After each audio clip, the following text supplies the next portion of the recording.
Hello नमस्कार दोस्तों, study by cell Chauhan में आपका स्वागत है। आज शुरू करते हैं हम साइंस का अगला पार्ट, चौथा पार्ट। इससे पहले 3 पार्ट आ चुके हैं जिसमें 210 क्वेश्चन हो चुके हैं।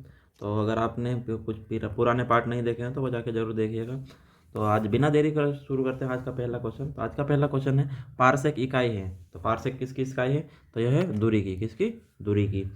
अगला क्वेश्चन क्या है? अगला क्वेश्चन है, निम्नलिखित में से कौन सा एक सुमेलित नहीं है? क्या है?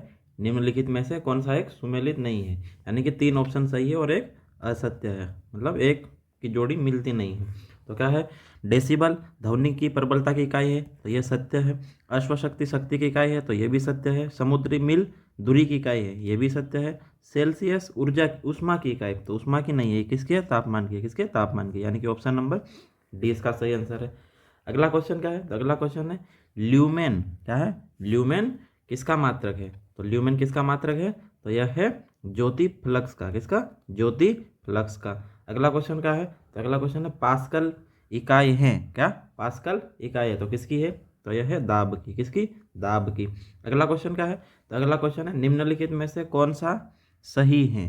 क्या है? निम्नलिखित में से कौन सा सही है? तो इसमें से कौन सा सही है? खरीफ की फसलें सर्दियों में, खरीफ फसलें सर्दियों की फसलें हैं, तो यह असत्य है। रबी फसलें मानसून की फसलें हैं, तो यह भी असत्य है। गेहूं रबी की फसल है, यह सत्य है। सरसों खरीफ की फसल है, यह भी असत्य है। यानी कि ऑप्शन नंबर सी इसका सही आंसर है। खरीफ की फसलें क्या होती हैं? तो खरीफ की फसलें होती है ग्रीष्मकालीन फसलें। कौन सी? ग्रीष्मकालीन फसलें कौन सी होती है? ये होती है खरीफ की फसल। और रबी की फसल तो ये होती है शीतकालीन। कौन सी? शीतकालीन फसलें कौन सी होती है? ये होती है रबी की। और शीत एवं ग्रीष्म के मध्य जो होती है वो कौन सी होती है? शीत व ग्रीष्म के मध्य होती है, वह होती है जायद की फसल। कौन सी? जायद की फसल। ग्रीष्मकालीन फसलें, ग्रीष्मकालीन फसलें कब उगाई जाती है? तो ये इनकी बुआई होती है, खरीफ की फसल की बुआई होती है जून और जुलाई में। कब होती है? जून जुलाई में। और काटी कब जाती है? तो काटी जाती है अक्टूबर नवंबर में। कब? अक्टूबर नवंबर में। और रबी की फसलें, तो रबी की फसलें कब बुआई होती है? तो इसकी होती है अक्टूबर नवंबर में। कब होती है? अक्टूबर नवंबर में। और इसकी कटाई कब होती है? तो कटाई होती है मार्च अप्रैल में। कब होती है? मार्च अप्रैल में। और जायद फसलें, तो इसकी बुआई होती है मार्च अप्रैल में। कब होती है? मार्च अप्रैल में। और कटाई कब होती है? तो इसकी कटाई होती है जून जुलाई में। कब होती है? जून जुलाई में। खरीफ की फसलें में कौन कौन उदाहरण आएंगे? तो उदाहरण आएंगे इसमें खरीफ की फसलें में, तो इसमें आएंगे चावल। क्या आएंगे? चावल, ज्वार, बाजरा, मक्का, मूंगफली, उड़द, कपास, सोयाबीन, ये है। और रबी की फसलें में, तो रबी की फसलें में क्या आएगा? गेहूं, जौ, चना, मटर, सरसों, आलू। और ये जायद की फसलें में, तो जायद की फसलें में आएगा तरबूज, ककड़ी, खीरा, भिंडी आदि, है ना। अगला क्वेश्चन क्या है? तो अगला क्वेश्चन है, निम्नलिखित में से कौन खरीफ की फसल नहीं है? तो कौन सी खरीफ की फसल नहीं है? तो यह है चना। क्या है? चना। चना का कौन सी फसल है? तो यह है रबी की फसल। कौन सी है? रबी की फसल। कौन सी? यानी कि शीतकालीन फसल। कौन सी? शीतकालीन। इसकी बुआई कब होती है? तो बुआई होती है अक्टूबर नवंबर में। अक्टूबर नवंबर में। इसकी कटाई कब होती है? तो मार्च अप्रैल में। कब होती है? मार्च अप्रैल में। कौन सी फसल कहलाती है? रबी की फसल। और ये 3, ये है खरीफ की फसल। कौन सी है? खरीफ की फसल।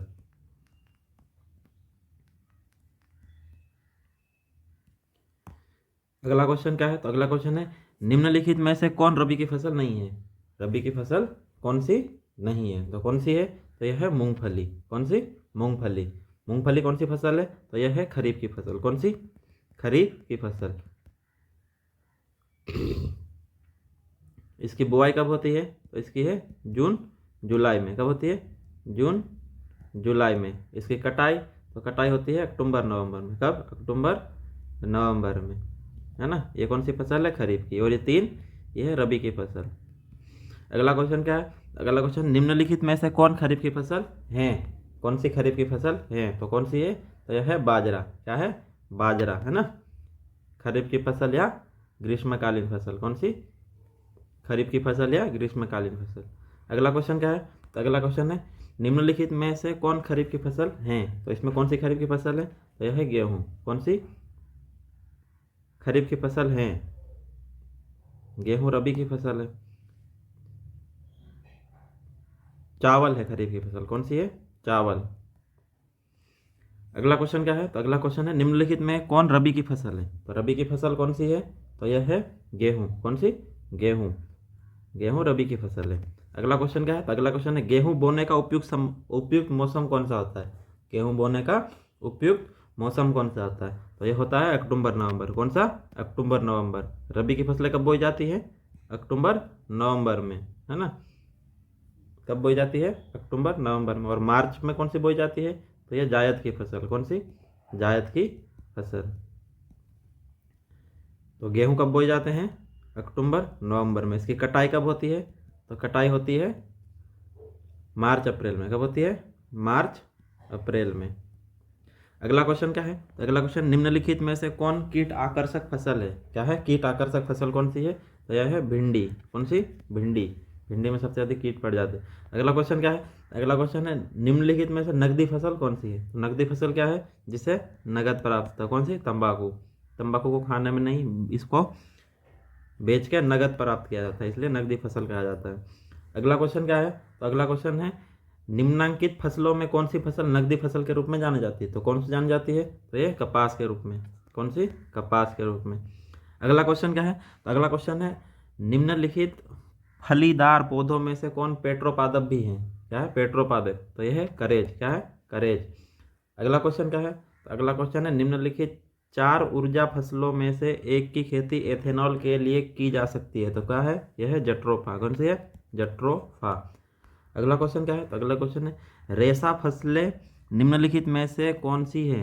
कौन सी है, तो यह है कपास, सन और जूट। क्या है, कपास, सन और जूट। अगला क्वेश्चन क्या है, तो अगला क्वेश्चन है जीवन की मूलभूत इकाई यूनिट क्या है, तो क्या है, यह है कोशिका। क्या है, कोशिका, यानी कि सेल। कोशिका की खोज किसने की थी, तो ये की थी रॉबर्ट हुक ने। किसने, रॉबर्ट हुक ने। कब की थी, तो यह 1665 ईस्वी में। कब की थी, 1665 ईस्वी में। अगला क्वेश्चन क्या है, अगला क्वेश्चन है कोशिका के बारे में निम्न में से कौन सा कथन सही नहीं है। क्या है, कोशिका के बारे में निम्न में से कौन सा कथन सही नहीं है, तो कौन सा है, कोशिकाओं के आकार और आमाप विशिष्ट कार्य से संबंधित होते हैं। सत्य है।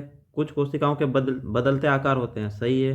प्रत्येक कोशिका में निष्पादन की अपनी क्षमता होती है। सत्य है। सभी देह ऊतकों में एक ही प्रकार की कोशिकाएं विद्यमान है। असत्य, अलग अलग प्रकार की कोशिकाएं होती है, यानी कि ऑप्शन नंबर डी इसका सही आंसर है, ये असत्य है। अगला क्वेश्चन क्या है, तो अगला क्वेश्चन है निम्नलिखित में से कौन सा कोशिकांग पादप कोशिका में पाया जाता है किंतु जंतु कोशिका में नहीं पाया जाता, तो कौन सा है, तो यह है क्लोरोप्लास्ट। क्या है, क्लोरोप्लास्ट। क्लोरोप्लास्ट सिर्फ जंतु कोशिका में पाया जाता है। किसमें, जंतु कोशिका में पाया जाता है। पादप कोश क्लोरोप्लास्ट सिर्फ पादप कोशिका में पाया जाता है। किसमें, पादप कोशिका में पाया जाता है, जंतु कोशिका में नहीं पाया जाता है ना। अगला क्वेश्चन क्या है, तो अगला क्वेश्चन है कोशिका का जीवित अंश जीव द्रव्य प्रोटोप्लाज्मा कहलाता है। यह किससे बना होता है, तो किससे बना होता है, तो यह बना होता है कोशिका द्रव्य, केंद्रक द्रव्य और अन्य कोशिकांग से। Option number D. अगला क्वेश्चन क्या है, तो अगला क्वेश्चन है 80% से अधिक कोशिका में पाए जाने वाला पदार्थ है, तो क्या पाया जाने वाला है, तो इसमें है जल। क्या है, जल। अगला क्वेश्चन क्या है, तो अगला क्वेश्चन है निम्नलिखित में से किन कोशिकाओं में नाभिक नहीं होता है, तो किन में नहीं होता है, तो यह होता है लाल रक्त कोशिका में। किसमें, रेड ब्लड सेल में। किसमें, रेड ब्लड सेल में। अगला क्वेश्चन क्या है, तो अगला क्वेश्चन है निम्न में से कौन से कोशिकाओं के आत्मघाती वेग कहे जाते हैं, तो किसे कहा जाता है, तो यह लाइसोसोम को। किसको, लाइसोसोम को क्या कहा जाता है, आत्मघाती वेग या आत्महत्या की थैली क्या कहा जाता है, आत्महत्या की थैली कहा जाता है। और क्या कहा जाता है, तो और कहा जाता है पाचन थैली। क्या कहा जाता है, पाचन थैली। अगला क्वेश्चन क्या है, अगला क्वेश्चन है निम्नलिखित कोशिका अंगकों में कौन सा एक अर्धपारगम्य है? तो कौन सा है? तो यह है कोशिका झिल्ली। क्या है? कोशिका झिल्ली।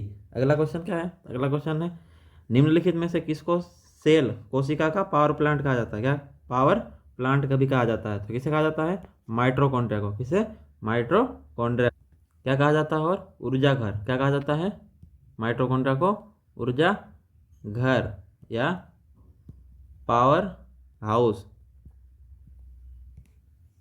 अगला क्वेश्चन क्या है? अगला क्वेश्चन है कोशिका का शक्ति स्रोत होता है तो क्या होता है? यह है माइटोकॉन्ड्रिया। क्या? माइटोकॉन्ड्रिया। अगला क्वेश्चन क्या है? अगला क्वेश्चन है मानव शरीर में मौजूद निम्नलिखित कोशिकाओं में से किसमें माइटोकॉन्ड्रिया नहीं पाया जाता है? किसमें नहीं पाया जाता है? तो यह लाल रक्त कोशिकाओं में। किसमें? रेड ब्लड सेल में। किसमें? रेड ब्लड सेल में। रेड ब्लड सेल में नहीं पाया जाता है। अगर इसमें रेड ब्लड सेल में बोले तो विकसित, अगर विकसित अवस्था में तो इसमें नहीं पाया जाता है, केंद्रक भी नहीं पाया जाता है और माइटोकॉन्ड्रिया भी नहीं पाया जाता। और अविकसित अवस्था में हो अगर रेड ब्लड सेल, अविकसित अवस्था में, तो इसमें माइटोकॉन्ड्रिया भी पाया जाता है। क्या है?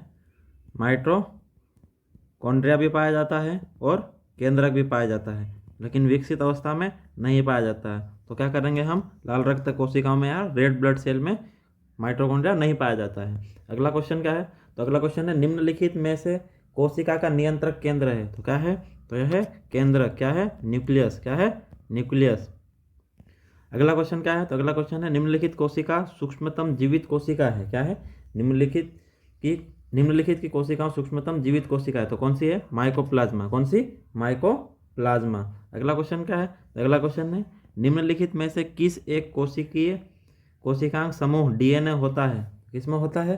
तो यह है सूत्रकणिका, केंद्रक और हरित लवक। है ना? क्या है? सूत्रकणिका, केंद्रक और हरित लवक। अगला क्वेश्चन क्या है? अगला क्वेश्चन है डीएनए की पॉलीन्यूक्लियोटाइड श्रृंखला में क्या समाविष्ट होता है? तो क्या होता है? एक नाइट्रोजनी क्षारक, डीऑक्सीराइबोस शर्करा और फास्फेट समूह। ऑप्शन नंबर ए सही आंसर। अगला क्वेश्चन क्या है? अगला क्वेश्चन है किस देश की गाय टी कप काऊ के नाम से जानी जाती है? तो किस देश की गाय टी कप काऊ के नाम से जानी जाती है? तो यह है भारत। किस देश की? भारत की। अगला क्वेश्चन क्या है? तो अगला क्वेश्चन है गाय की सर्वाधिक दूध देने वाली नस्ल कौन सी है?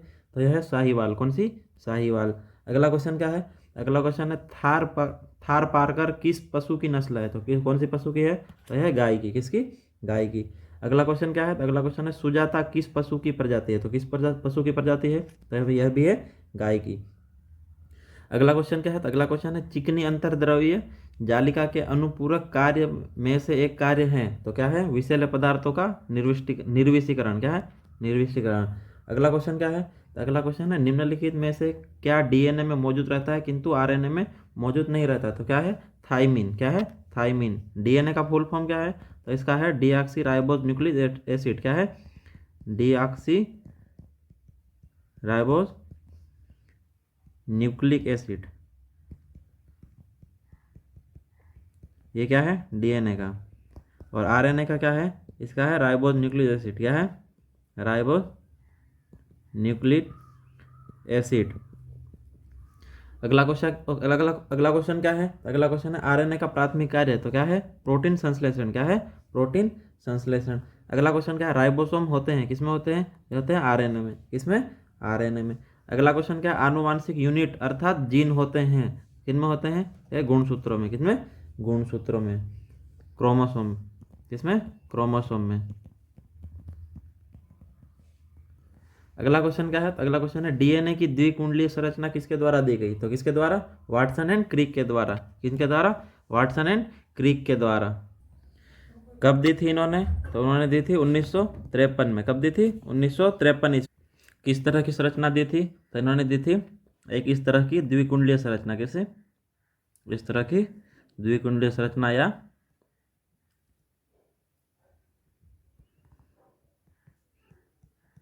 इस तरह की द्विकुंडलीय संरचना दी थी जिसमें डीएनए पॉलीन्यूक्लियोटाइड की दोहरी संरचना है जिसमें एक शर्करा एवं एक फास्फेट ग्रुप होता है जिसमें नाइट्रोजन बेस 4 प्रकार के होते हैं। इस तरह की डीएनए की द्विकुंडलीय संरचना दी थी। है ना?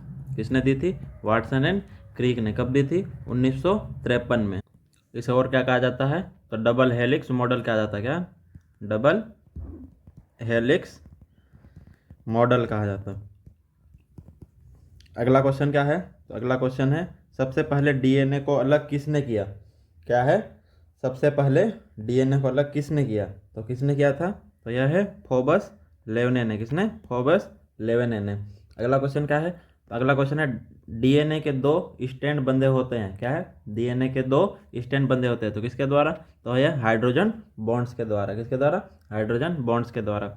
अगला क्वेश्चन क्या है? तो अगला क्वेश्चन है डीएनए के एक तंतुगत स्टैंड से आरएनए में आनुवांशिक सूचना के प्रतिरूप की क्रिया क्या कहलाती है? तो क्या कहलाती है? अनुलेखन। क्या कहलाती है? अनुलेखन। अगला क्वेश्चन क्या है? अगला क्वेश्चन है प्रयोगशाला में सर्वप्रथम डीएनए का संश्लेषण किसने किया? तो किसने किया? तो ये किया था खुराना ने। किसने? खुराना ने। अगला क्वेश्चन क्या है? तो अगला क्वेश्चन है डीएनए अंगुली छाप का प्रयोग किसकी पहचान के लिए किया जाता है? डीएनए अंगुली छाप। अंगुली छाप यानी कि फिंगरप्रिंट। किस? क्या? फिंगर प्रिंट किसके लिए किया जाता है? माता पिता। अगर माता पिता की पहचान करना उसके लिए सत्य है। बलात्कारी के लिए भी, चोर के लिए भी, उपयुक्त सभी, यानी कि उपयुक्त सभी आएगा, है ना। तीनों के लिए उपयोग किया जाता है फिंगरप्रिंट का। अगला क्वेश्चन क्या है? अगला क्वेश्चन है डीएनए का संबंध जिस अति मूल प्रोटीन से है उसे क्या कहते हैं? तो क्या कहते हैं? हिस्टोन। क्या कहते हैं? हिस्टोन। अगला क्वेश्चन क्या है? तो अगला क्वेश्चन है विषाणुओं में होता है, तो क्या होता है? या तो डीएनए होता है या आरएनए होता है। क्या होता है? डीएनए या आरएनए। विषाणु यानी कि वायरस में। अगला क्वेश्चन क्या है? अगला क्वेश्चन है पौधों को संक्रमित करने वाले अधिकांशतः विषाणु में क्या होता है? क्या होता है? यह होता है दोहरे तंतुगज वाला आरएनए। क्या होता है? केवल दोहरे तंतुगज वाला आरएनए। अगला क्वेश्चन क्या है? अगला क्वेश्चन है दूध के दही के रूप में जमने का कारण क्या है? तो क्या है? यह है लैक्टोबैसिलस। क्या है? लैक्टोबैसिलस। तो ठीक है दोस्तों, आज यहीं इतने क्वेश्चन करते हैं। अगला पार्ट बहुत जल्दी आएगा। अगर वीडियो पसंद आए तो लाइक कीजिएगा, और चैनल को सब्सक्राइब नहीं किया तो आप सब्सक्राइब कर लीजिएगा, और अपने दोस्तों में भी शेयर कीजिएगा। Thank you. जय हिंद।